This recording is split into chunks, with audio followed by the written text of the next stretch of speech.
अस्सलाम वालेकुम। जब से मैं जापान आया हूँ और तो दोस्तों ने वगैरह ने पूछना शुरू किया कि आप जापान कितना खर्चा हुआ, क्या हुआ और कौन कौन से डॉक्यूमेंट्स हैं। मैं आपको एक चीज़ क्लियर कर दूं कि जितनी भी दुनिया में मुल्क हैं वो सबसे जो कम डॉक्यूमेंट्स पे वीज़ा एम्बेसी देती है वो जापान एम्बेसी है, जो सबसे कम डॉक्यूमेंट्स पे वीज़ा देती है। इवन कि अगर आप तुर्की का भी वीज़ा अप्लाई करेंगे, आप ईरान का भी वीज़ा अप्लाई करेंगे तो उसके लिए भी डॉक्यूमेंट्स जापान से ज़्यादा है। जापान ना आपसे इनकम टैक्स रिटर्नें भी इसको नहीं चाहिए होती और बैंक स्टेटमेंट भी सिर्फ 3 माह की चाहिए होती है। और बैलेंस भी ये तकरीबन 15 से 20 लाख चाहिए, ना कोई लंबा चौड़ा बैलेंस चाहिए और ना ही कोई लंबे चौड़े डॉक्यूमेंट चाहिए। सबसे छोटी फाइल और सबसे आसान फाइल जापान की है और सबसे प्रोसेस टाइम भी जापान का कम है। विद इन 5 डेज आपको वीज़ा मिल जाता है। अगर आप वर्किंग डेज मंडे को वीज़ा जमा करवाते हैं तो फ्राइडे को ही आपको वीज़ा दे देते हैं। तो ये दो चीज़ें आपको क्लियर हो गई कि सबसे कम डॉक्यूमेंट्स और सबसे जल्दी प्रोसेसिंग जो टाइम है वो जापान का है। और जापान की एम्बेसी फ़ीस बिल्कुल नहीं है, ज़ीरो एम्बेसी फ़ीस है जापान की। आप किसी भी किस्म का वीज़ा अप्लाई करें, एम्बेसी प्रोसेसिंग फ़ीस 1 रुपया भी नहीं है, ज़ीरो एम्बेसी फ़ीस है जापान की। अच्छा, इसमें मैं आपको एक एक करके ये जो 3-4 डॉक्यूमेंट्स लगते हैं इनका मैं आपको क्लियर कर दूं कि जो first of all bank statement, आपको पता है बैंक स्टेटमेंट बहुत ज़रूरी है। बैंक स्टेटमेंट नहीं है तो इसका वीज़ा अप्लाई करना फजूल है। बैंक स्टेटमेंट के लिए ये 3 माह की बैंक स्टेटमेंट लगेगी और इसमें कम अज़ कम आपके अकाउंट में 15 से 20 लाख रुपया होना चाहिए। अगर आपके अकाउंट में 15 से 20 लाख है तो आप जापान का वीज़ा अप्लाई कर सकते हैं।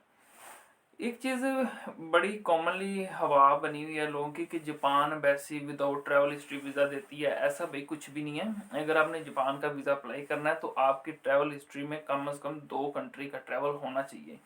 और वो दोनों कंट्री का जो ट्रैवल आपकी ट्रैवल हिस्ट्री में होना चाहिए। कुछ लोग इस तरह करते हैं कि एक पैकेज प्लान खरीदा, 3-4 मुल्क घूमे, आके जापान का वीज़ा अप्लाई कर दिया। यार, अगर आपने जापान का वीज़ा अप्लाई करना है और आप वाकई आप जापान आना चाहते हो तो आपने 2 कंट्रीज़ का ट्रैवल करना है और दोनों कंट्रीज़ के ट्रैवल में मिनिमम 3 माह का डिफरेंस होना चाहिए। अगर आप 2 कंट्री का या एक कंट्री का ट्रैवल कर चुके हैं तो दूसरी कंट्री का ट्रैवल करें। दूसरी कंट्री का ट्रैवल करने के बाद फिर 2 माह वेट करके जापान का वीज़ा अप्लाई करें। इंशाल्लाह आपका जापान का टूरिस्ट वीज़ा लग जाएगा।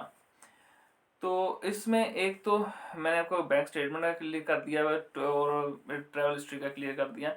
तीसरी जो जापान वीज़ा के लिए इम्पोर्टेंट चीज़ है वो है कि आप जो रिक्वेस्ट लेटर लिखते हो, अच्छा जापान को आपकी टैक्स रिटर्न नहीं चाहिए। आप फाइलर हो नहीं हो, इससे जापान को कोई फ़र्क नहीं पड़ता। वो रिटर्न लेता ही नहीं है, मांगता ही नहीं है, कोई ऐसा टैक्स से रेलिवेंट वो कोई डॉक्यूमेंट नहीं मांगता। लेकिन अगर आप लगा देते हो तो अच्छा, नहीं है तो कोई ऐसा इशू नहीं है। वीज़ा रिक्वेस्ट लेटर बहुत इंपॉर्टेंट होता है। वीज़ा रिक्वेस्ट लेटर आप अच्छे तरीके से इंट्रो लिखें और उसमें वीज़ा रिक्वेस्ट लेटर में जो मैंने 3 चीज़ें मेंशन की थी टूरिस्ट वीज़ा के लिए कि मैं जापान जाके ये 3 काम करना चाहता हूँ, उनमें मैंने एक तो डेस्टिनेशन जापान के जैसे Tokyo tower, sky tree, Shinjuku, Shibuya crossing, इस तरह के 4-5 मतलब वो मैंने लिखे थे पॉइंट्स जो मैं विज़िट करना चाहता हूँ।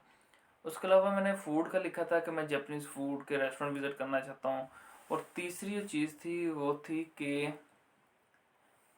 हाँ, जापान एक एवरग्रीन सिटी है तो मैंने जापान की ग्रीनरी के बारे में लिखा था कि मैं जापान की ग्रीनरी वगैरह देखना चाहता हूँ। इन 3 चीज़ों पे मेरा जापान का visa with in 5 days without zero fees है इसकी। और जो मैंने इन दोस्तों को बताया था कि 10,000 में जापान का वीज़ा, वो 10,000 भी मेरा लाहौर से इस्लामाबाद 2 दफ़ा आने जाने का खर्चा था। लिहाजा इस पे कोई इतनी इसकी टिपिकल फाइल नहीं है। आप हाँ, एक चीज़ ना यार कि कोशिश कीजिए कि ये आप ना एजेंट हायर कर लें। किसी भी एजेंट को आप ना कोई रुपया 10,000 दे के उसको फाइल बनवा लें तो वो आपके लिए ज़्यादा बेहतर है। अदरवाइज़ आप खुद भी बना सकते हैं, कोई ऐसा इशू नहीं। लेकिन वो आपको पता है कि जापान का वीज़ा 50 लाख का वीज़ा है, आपको कुछ 10,000 देने में कोई प्रॉब्लम नहीं है। अगर आप किसी को 10,000 दे दें, आपको अच्छी फ़ाइल तैयार कर दें तो वो ज़बरदस्त है। नहीं तो आप खुद भी फाइल तैयार कर सकते हैं। अगर वीडियो आपको अच्छी लगे तो लाइक और सब्सक्राइब कीजिएगा। Thank you.